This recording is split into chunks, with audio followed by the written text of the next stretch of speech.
En Raw Momento de Entrevista, hace bastante tiempo que queremos hablar de este tema y el estreno de una película, Intensamente 2, nos dio el pie perfecto, podríamos decir. Un super pie para hablar de este tema que nos viene interesando, que nos viene sonando hace un montón, que es la importancia de las emociones en nuestra salud. María Ángeles, Sebastián, ustedes querían hablar de esto. Bueno, para ustedes Llegó el día. es esta entrevista. Hoy es el día. Bueno, para hablar de este tema, nosotros vamos a estar en esta conversación, pero la especialista es alguien que se preocupa justamente por la salud en forma integral, por nuestro cuerpo en forma integral. Su nombre es Natalia Bosch Estrada, es además la directora de la licenciatura en nutrición de la UNRN. La saludo. ¿Cómo estás, Natalia Bosch Estrada, del otro lado? Hola Camilo, buen día para todos. Bueno, un gusto, muchas gracias por la invitación. Gracias a vos por Bienvenida. atendernos. Bueno, tenemos un temón. Emociones. La cuestión de las emociones parece ser muy, pero muy importante, obviamente, pero parece que sabemos poco o las trabajamos poco las emociones. Primero, consultarte, Natalia, ¿por qué son tan importantes las emociones en nuestra salud? Bien, bueno, la verdad es que como vos decís, qué buena esta película que ha servido como disparador, ¿no? Para poner sobre la mesa las emociones con el rol tan importante que tienen. Pensá que son como la forma como sentimos la experiencia del estar vivos, ¿sí? Se dice que las emociones son como el puente entre el cuerpo y la mente. Son absolutamente instintivas, son creadas por nuestro inconsciente y actúan como traductores biológicos, es decir, como nosotros percibimos el mundo y la forma como sentimos la experiencia de estar vivos, se van a traducir en la emoción. La emoción es un neuropéptido, es una proteína que se genera en el espacio intersináptico y que va a dar toda una comunicación al cuerpo físico. Entonces, son una estrategia de supervivencia súper importante, es una reacción inconsciente, es una reacción instintiva. Nosotros no podemos, de alguna manera, determinar qué emociones tenemos y cuáles no, se generan. Tenemos que tener la capacidad para entender el lenguaje, cuál es la información que nos traen, poder gestionarlas, expresarlas libremente y de esa manera encontrarnos como de alguna manera a salvo.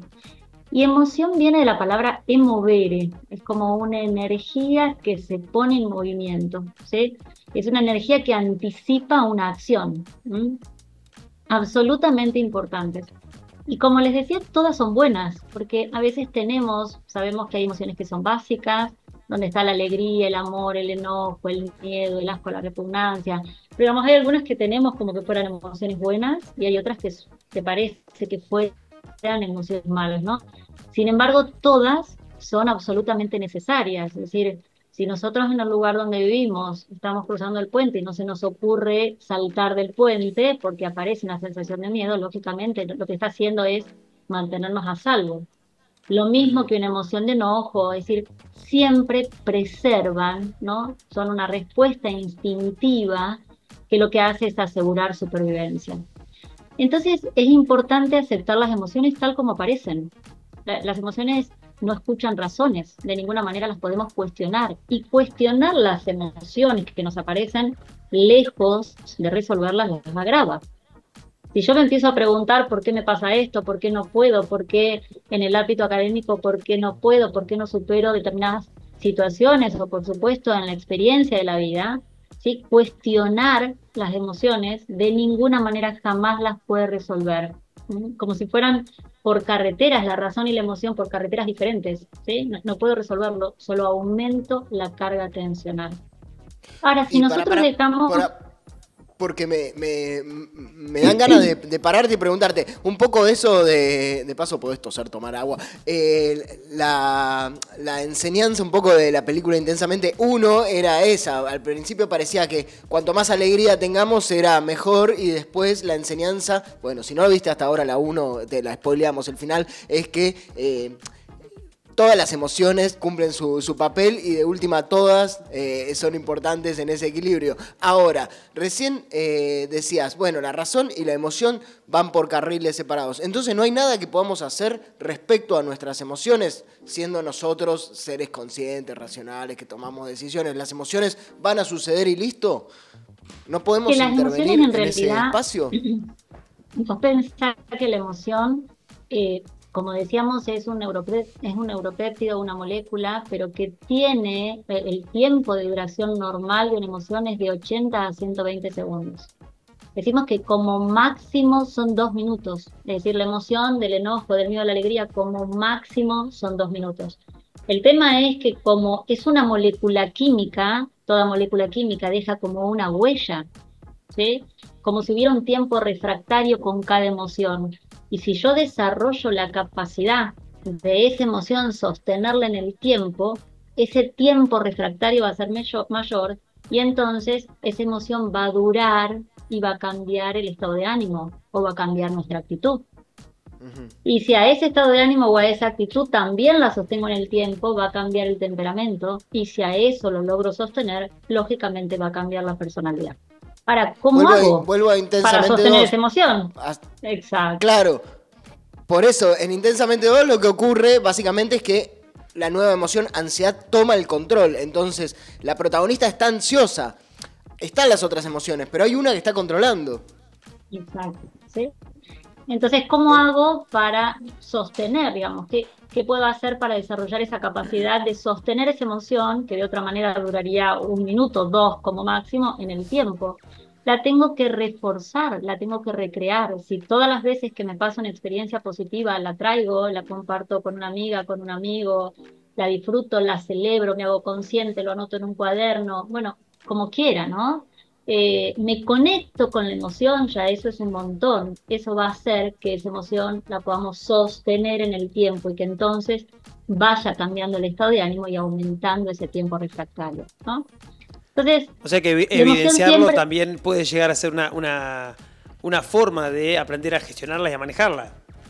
Exacto, de hecho el darnos cuenta de las emociones, darnos cuenta es una función cognitiva de nuestra corteza frontal. Las emociones son subcorticales, decíamos al principio que son inconscientes. Cuando yo me doy cuenta que tengo esta emoción, es mucho más común que no tengamos conciencia de todas las emociones que nos pasan a lo largo de todo el día en forma permanente, que en un momento me dio ansiedad y me dio miedo porque no llego, digamos que no llego a veces son situaciones cotidianas, no logro terminar algo en tiempo y forma, tengo un examen, digamos, hay muchas situaciones que nos atraviesan las emociones en forma permanente y no logramos darnos cuenta. Cuando esa emoción yo la puedo hacer consciente, me doy cuenta, muchas veces se transforma en un sentimiento, que es algo totalmente estable y consciente, muy distinto de la emoción. La emoción es inconsciente. Entonces hay que trabajar para identificar las emociones, para aceptarlas y para, digamos, poder expresarla libremente. Libremente me refiero libre de juicio, ¿sí? Sin cuestionar la emoción. Como normalmente esto no es habitual, y por eso decíamos que bueno que la película traiga esto a la mesa, porque hemos aprendido durante mucho tiempo, de alguna manera, a disfrazar las emociones, aun cuando son buenas, ¿sí? Nos enamoramos y nos da vergüenza, tenemos miedo y lo ocultamos, nos enojamos y tenemos que ser niños buenos, ¿no? Hemos aprendido en la cultura que vivimos que las emociones no hay que darle valor, que tienen mucho más valor nuestras funciones cognitivas y que hay que controlar las emociones. Ahora, si controlamos, reprimimos, disfrazamos, cuestionamos, justificamos de un montón de formas nuestras emociones, estamos aumentando la carga atencional, ¿sí? La emoción tiene que estar libre, hay que dejar que se exprese. Y decíamos que las emociones son como una estrategia de supervivencia. El tema es que si yo no la expreso, y la contengo, y la contengo, y la contengo, y aumenta la carga tensional, puede que encuentre en comer una forma de afrontamiento para descomprimir esa emoción contenida. Por supuesto que la puedo descomprimir de un montón de otras formas, pero como seres biológicos, en la cultura que vivimos, con la escasez de tiempo que tenemos, con una industria alimentaria que nos prepara alimentos absolutamente palatables, que nos dejan pegados, que generan adicciones. La verdad es que resolver esa emoción comiendo, porque comer produce placer, y placer es supervivencia. Entonces, por instinto biológico, es una respuesta inmediata. Podemos producir placer también pensando en tirarnos en el mar abajo de una palmera y disfrutar, pero esto no es posible. En casa, en los 5 minutos que tengo, la rutina que tengo, ¿sí? Se descomprime, se resuelve comiendo. Entonces, la compulsión es una forma de descomprimir, como una estrategia de afrontamiento para resolver emociones que no encuentran su lugar en la vida. Como, bueno, va quedando ahí como claro, como una acción aparentemente separada, independiente, en realidad es el disparador de eso. No, pienso en, María Ángeles tiene una genial seguro, pero me viene la inquietud de saber cómo hacemos para aprender eso que decías, a dejarlas libres, a fluir, a conocerlas. ¿Cómo vamos aprendiendo de nuestras emociones, de lo que sentimos, de eso que nos pasa a nivel intuitivo? Para ir justamente conociéndolas más y conviviendo con nuestras emociones, aceptándolas. ¿Cómo aprendemos? Tanto en nuestra casa, en nuestra vida personal, como también a nivel institucional. Digo, pienso, si son tan importantes las emociones, ¿por qué la educación no se hace cargo de enseñarnos sobre las emociones? Son absolutamente importantes, y vos traes esto a un plano académico, es decir, cuando un estudiante, cuando nosotros como personas, ¿sí? Porque somos maestros y somos estudiantes en otros entornos, ¿sí? La vida es un aprendizaje constante, que educamos y compartimos lo que aprendemos, pero nos seguimos formando. Cuando nos encontramos ante una experiencia donde hay una evaluación, para tomar un ejemplo, si vamos con miedo, ¿sí? De acuerdo a las características y a la intensidad de ese miedo, puede que incluso nuestra capacidad cognitiva quede anulada. Hay emociones que pueden, esto está gestionado por distintas áreas del cerebro, ¿no? Lo que pasa es que no pueden trabajar todas a la par. Entonces, si hay una estructura del cerebro que se llama la amígdala, y si esta estructura del cerebro tiene un colapso, digamos, tiene una máxima demanda, y en la película lo vemos perfecto, cuando vieron que en un momento la ansiedad se vuelve loca y va y viene, pero ni siquiera no toma el control, y todas las emociones lo único que hacen es quedarse esperando así, en ese momento, ¿sí? Nuestra capacidad cognitiva está anulada. Porque hay como que la amígdala se hipertrofia, aumenta, hay una hiperactividad de la amígdala, que entonces, la corteza frontal, que nos da nuestra capacidad para comprender, para estar atentos, para, digamos, todas las funciones cognitivas, no funcionan. Entonces, es sumamente importante, pero digo esto en una instancia de evaluación y pasa en la rutina cotidiana cuando un docente se para frente a un grupo.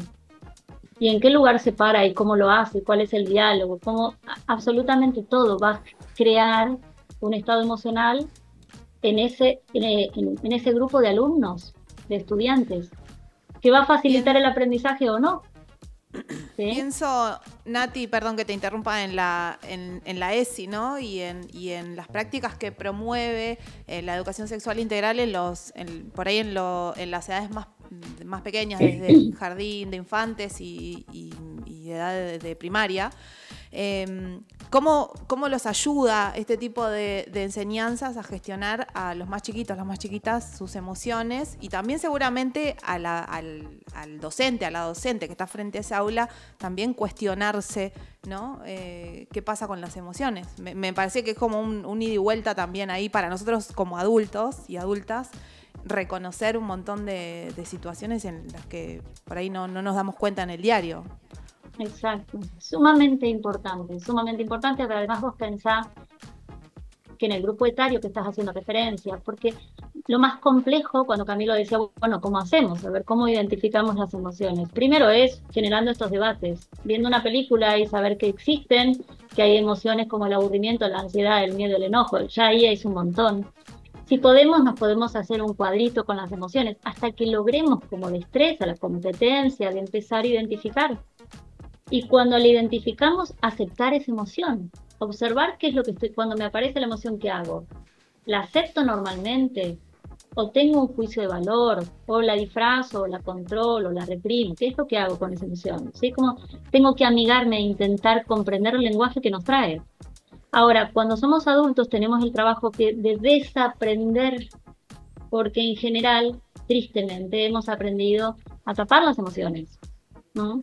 Ahora, si nosotros empezamos a hacer este trabajo en la primera infancia, lógicamente, primero que la retribución, vos ponías el rol del docente y el estudiante, la retribución que tiene el docente es multiplicadora, ¿sí? Las emociones son una energía en movimiento, son expansión. Entonces, trabajarlo en la primera infancia va a ser muy multiplicador para los chicos, pero también para esa población adulta, que seguramente va a aprender más de los chicos que ellos, de quien acompaña el proceso de aprendizaje. ¿Qué relación tienen con la salud? Perdón, Camilo. Sí, yo vas por ahí, iba a preguntarte cómo aprendemos a aplicar, ¿no? estas prácticas de gestión emocional para tener una vida más saludable. Bien. Si les parece, cerramos con eso. Les quiero contar un chiquitín la relación que tiene con la salud y con el comportamiento alimentario, porque es directa, para llevar el tema, que es súper amplio, además es un tema que da para charlar muchísimo, pero a la especificidad de mi área. Lo primero es en la salud, que ustedes cuando empezaron la entrevista decían esto, ¿no? Hace mucho tiempo que tenían interés en debatir, en empezar a pensar, en traer este tema de que las emociones son determinantes en nuestra salud. Y esto no lo podemos obviar, ¿sí? Nosotros pensemos que cada estímulo que vemos, toda información que vemos, que oímos, que degustamos, cualquier partícula de información, va a disparar una neurona y va a generar un impulso eléctrico, ¿sí? De acuerdo a la experiencia que hayamos tenido, digamos, el pensamiento va a ligar ideas con un sentido, ¿sí?, que le va a otorgar un significado. Si nosotros pensamos en la experiencia dentro de un aula, como es para una persona y para otra es totalmente diferente. O si pensamos en un objeto, decimos bicicleta, y ya sabemos qué forma, tamaño, color tiene la bicicleta, cuál es la experiencia de la bicicleta, ¿no? Cualquier estímulo que tomemos va a disparar varias neuronas juntas, ¿sí?, y le van a dar sentido a ese estímulo. Ahora, toda la primera etapa es subcortical, es decir, que es inconsciente. Yo tomo el estímulo, si decimos agarramos la bicicleta, o agarramos una comida, o agarramos la experiencia como estudiantes, y en esa, digamos, todo ese recorrido neuroanatómico va a pasar 4 estaciones. En la primera estación se va a decodificar bicicleta en forma, tamaño, color, donde aprendiste a andar en bicicleta, te caíste una vez o 100 veces, las caídas fueron una pavada o te quebraste la pata, digamos, como va a decodificar todo lo que tenemos grabado en torno a ese estímulo, luego va a ir, lo desarma en todos sus atributos, va a ir a una segunda estación. En esta segunda estación, yo no les digo los nombres, las estructuras del sistema nervioso, me parece que se escapa del objetivo, pero va a ir a una segunda estación donde se va a aportar todo lo que está en el banco de memoria respecto de ese estímulo, en este caso la bicicleta. Luego se le va a poner la carga emocional a este estímulo, la bicicleta. Fue gratificante, aprendí, o digamos, tuve un golpe que no pude caminar durante 6 meses. O fui estudiante y fue una experiencia superadora de aprendizaje que me permitió descubrir y develar muchas cosas que ignoraba y que anhelaba, ¿sí?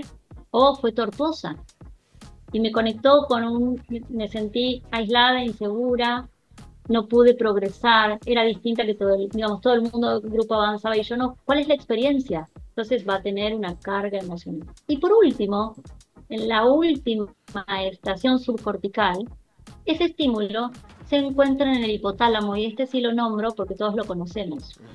Y el hipotálamo es la central neuroendocrina más importante del cuerpo.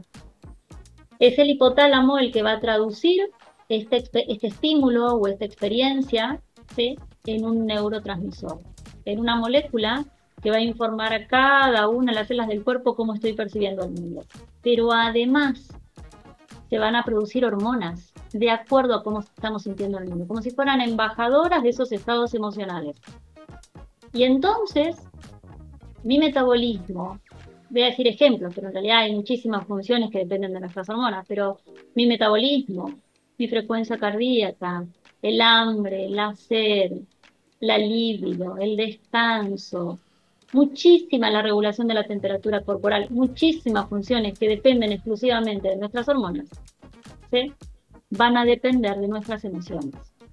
Entonces no hay ninguna posibilidad que no tengamos, que no incluyamos en un proceso de búsqueda para alcanzar la salud si la hemos perdido tristemente, o para conservar la salud, que no trabajemos la gestión de las emociones, porque son determinantes. Después que hace todo ese recorrido, que es inconsciente, pasa por una estructura del sistema nervioso que se llama, bueno, no importa el nombre, pero funciona como un ascensor y le lleva la información a la corteza frontal. Recién ahí soy consciente. Por eso decimos que darnos cuenta es una función cognitiva. Recién en ese momento, todas las experiencias que nos pasan, de la más linda a la más fea, antes las sabe el cuerpo que la mente. Antes hay neurotransmisores y hormonas orquestando ese equilibrio o no, de acuerdo a nuestras emociones. Y después, y si tenemos la suerte de habernos dado cuenta, podemos gestionar, intervenir para mejorar en el caso de que haya sido una emoción negativa y que pueda tener un impacto negativo. ¿Sí? Así que es sumamente importante incluir a las emociones cuando pensamos en la salud. ¿Sí? Tendemos a tener registros que la salud depende de la alimentación, del descanso, bueno, de muchas variables conocidas. Hacemos quizás una analítica clínica muy completa, pero no estamos incluyendo las emociones y son determinantes. Entonces, debemos revisar cómo están y cómo las gestionamos. Si las podemos expresar libremente, ¿sí? Y que se desarrollen y quedar, como yo decía al principio, a salvo, o no, o estamos presos de la emoción, si la emoción nos secuestra, ¿no? Natalia, y si hablamos del... Estrada, sí. Tenemos 1000 preguntas más. La verdad que, como decíamos al principio, porque esta película pegó tanto y evidentemente tiene esta demanda porque hay una necesidad de todos de darle sentido a esto que nos pasa todo el tiempo y de lo que a nivel sociedad, cultura, como decías, hemos dejado un poco de lado, privilegiando quizás lo más cognitivo, lo más racional, toda esa parte. Bueno, por abajo pasan un montón de cosas. Acá está Natalia Boye Estrada, que es la directora de la carrera de nutrición, además es especialista en todo lo que pasa a nivel integral en la salud del cuerpo, sabe de lo que pasa a nivel neuronal también y integra todo, explicándonos todo eso y un poco las notas al pie de la película Intensamente y de lo que tiene la ciencia para decir. Queda clarísimo la importancia, queda clarísimo que tenemos que hacernos cargo de toda esta parte, que está buenísimo que nos pase, está buenísimo saber. Por último, meternos... Para soltarte y de última después la seguimos conversando, pero meternos exclusivamente en lo que es el ambiente universitario. ¿Qué podemos hacer estudiantes? ¿Qué podemos hacer docentes a la hora de hacernos cargo? Así, lo más urgente, lo más concreto que podemos hacer, porque por ahí con un pequeño consejo un docente puede cambiar y ayudar mucho a las emociones de los estudiantes y viceversa, los estudiantes también en su comunicación con otros, en sus estados de ánimo también se pueden sentir mejor. ¿Qué consejo darías? ¿Qué propuesta podríamos hacer estudiantes, docentes universitarios para tener en cuenta quizás en su vida universitaria, en su trabajo, las emociones?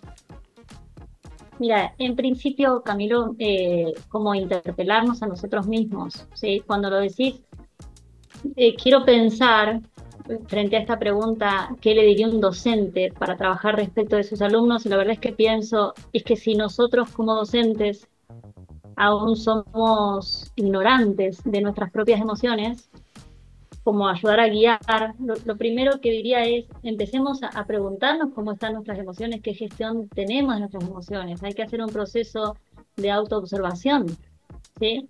Tendemos, y también como respuesta a un poco a nuestra cultura, a poner todo afuera, ¿sí? Entonces, que empecemos a observarnos a nosotros mismos y a ver cuáles son las emociones, en qué lugar me paro, ¿no? Y a partir de ahí, de ese ejercicio de, en principio, observación, después identificar emociones y después trabajar sobre aceptar esas emociones, invitar también, por supuesto, a los estudiantes a que hagan lo mismo. Hay estrategias sencillas que podemos hacer todos, que nos permiten como mejorar la conectividad entre las distintas áreas del cerebro. Y, por ejemplo, son muy sencillas la respiración y o la meditación, ¿sí? Sabemos que producen cambios funcionales en el sistema nervioso a partir de las 4 semanas, muy poquito tiempo. Hacer una meditación dura minutos, ¿sí? Con todo lo incómodo que es, ¿no? Absolutamente incómodo porque en nuestro mismo sistema nervioso hay determinadas estructuras que no les va a gustar. La mente está siempre buscando placer y huye del displacer o la incomodidad. y lo que es neutro lo aburre, pero como lo aburre, se tiende a caer en algo que se llama red neuronal por defecto, y está ahí, pero está como ausente, pivoteando en las redes neuronales que están más activas. Por eso decimos que vivimos en un diálogo interno con nosotros mismos la mayor parte del tiempo, un 80, un 90%, porque no estamos conscientes. Nosotros ahora estamos charlando y yo te escucho a vos y vos me estás escuchando a mí, pero cuando no estamos haciendo algo concreto, nos caemos en esa red que es como una actividad neuronal basal, ¿sí? Entonces la mente le va a costar. La meditación es una práctica atencional. Y va a haber otras estructuras del sistema nervioso que se van a resistir a estar quietos, porque tendemos a movernos todo el tiempo, entonces nos va a picar la cabeza, el pelo, nos va a doler, nos va a aparecer una corriente eléctrica y un montón de cosas, porque no podemos habitar ese espacio hasta que empezamos a incorporarlo, porque tenemos plasticidad neuronal, todo aquello que se repite una y otra vez, la mente lo incorpora. Pero hasta tanto hay que transitar esa incomodidad, ¿no? Entonces, como estrategias sencillas para todos, es respirar, tener una práctica de respiración que es estar atento a la respiración, tan sencillo como eso. Hay muchas formas, todas son válidas, pero no nos perdamos la oportunidad porque no tenemos una forma de meditar, ¿sí? Ya solo meditar es un montón, y si no una respiración, y si no una meditación, que podemos hacer meditaciones conscientes, meditaciones guiadas, meditaciones con mantras, meditaciones en silencio. Hay tantas, ¿no? Hay veces cuando a una persona se le dice que tenga una práctica atencional o de meditación, dice, pero es que hice una y no me gustó. Pero es como que alguien que va al gimnasio diga, no me gustó porque fue a una clase y no resonó con esa actividad. Pero es que hay una diversidad de actividades físicas inmensa. Entonces, si esa meditación no fue, bueno, hay que ir por otra. ¿Le podemos llamar ¿Sí? tener disciplina en esta práctica? O sea, ¿hay que tener disciplina para poder lograr resultados a largo plazo, o lo nombrarías de otra manera? Porque disciplina me da como que es algo muy rígido. No. Vieron que a veces los nombres nos suenan como raros. Yo siempre doy el ejemplo con el sacrificio. Digo, hay que hacer un sacrificio pero ese sacrificio es el sagrado oficio de. Es maravilloso que una herramienta tan sencilla y extraordinaria, ¿sí?